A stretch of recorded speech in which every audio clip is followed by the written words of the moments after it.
Hello friends, आज चाहिँ चिज म्यागी खाएको अनि चिज म्यागीसँग चाहिँ किंग चिल्ली मेरे मणिपुरी फ्रेंड्स के लिए। मेरे मणिपुरी फ्रेंड्स भी है ना, तो ये मेरी फ्रेंड ने दिया था, उसकी दुकान है ना यही सिकंदरपुर में। तो खाना चाहिँ जे जति भए पनि एकदम मनसँग खानुहोस् हैन, आत्मालाई नि शान्ति होस्, शान्तिले खानुहोस्। जति जे भए पनि चाहे कम होस् चाहे थोरै होस् मनसँग खानुहोस्। मनसँग खाँदाखेरि आत्मालाई पनि शान्ति हुन्छ हैन।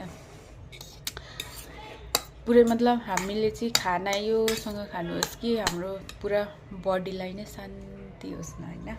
यसरी खानुहोस्। खाना चाहिँ यो हैन यो खानै छ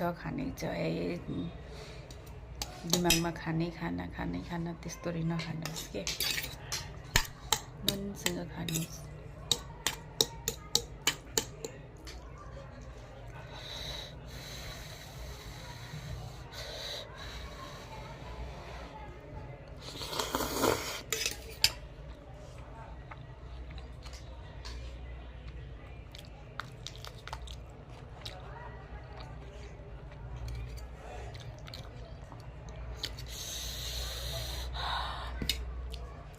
This is the nutty.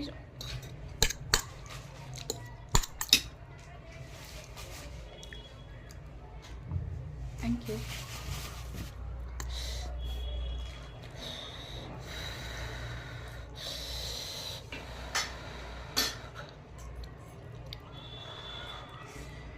नेपालमा चाहिँ वाइवाई करेन्ट रम्पम बेसी खानुहुन्छ नि त। इन्डियामा चाहिँ यो कि म्यागी खान्छ यता चाहिँ मान्छेहरूले ज्यादातर। तर अहिले चाहिँ करेन्टहरू पनि राख्नु थालेको रहेछ यहाँनिर इन्डियन सपमा।